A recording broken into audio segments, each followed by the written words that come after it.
ইসলামের দ্বারা সাজানো, মাথা থেকে পায়ের তালু পর্যন্ত মেড ইন মদিনা মার্কা মুসলমান হওয়া লাগবে, ঠিক না বেঠিক কন?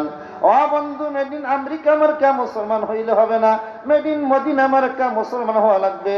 আল্লাহ নবীর সোহবাতে তাকিয়া সাহাবায়ে কেরাম যেমন মুসলমান হয়েছে, ওনাদের নমুনায় জীবনকে পরিচালনা করা, জীবনকে গঠন করা, ঠিক না বেঠিক বলেন?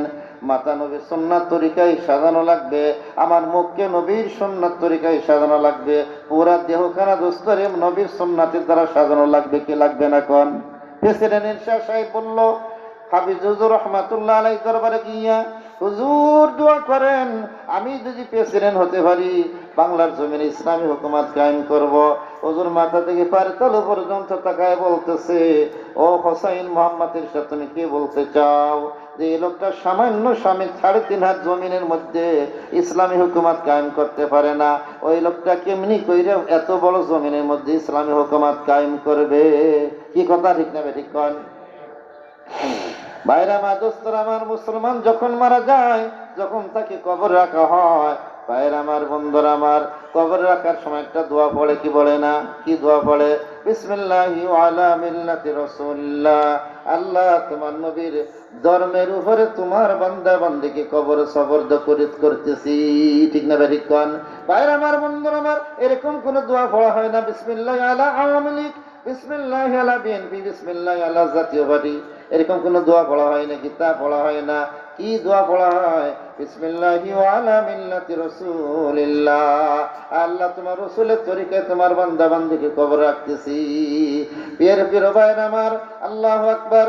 মাথা থেকে পায়ের তালু পর্যন্ত নবীর সুন্নাতের দ্বারা যদি না সাজায়, এই দোয়াটা যখন ইমাম সাহেব পড়ে, কেমন যেন আল্লাহ পাক ডাক দিয়ে বলে, ও ইমাম সাহেব, তুমি মিথ্যা কথা বলিও না, আমার এই বান্দা জীবনে কোনোদিন আমার দোস্তের তরিকায় চলে নাই, ওর বাজার ছিল না নবীর তরিকায়, ও রাষ্ট্র ছিল না নবীর তরিকায়। কি কথা, ঠিক না ঠিক কন?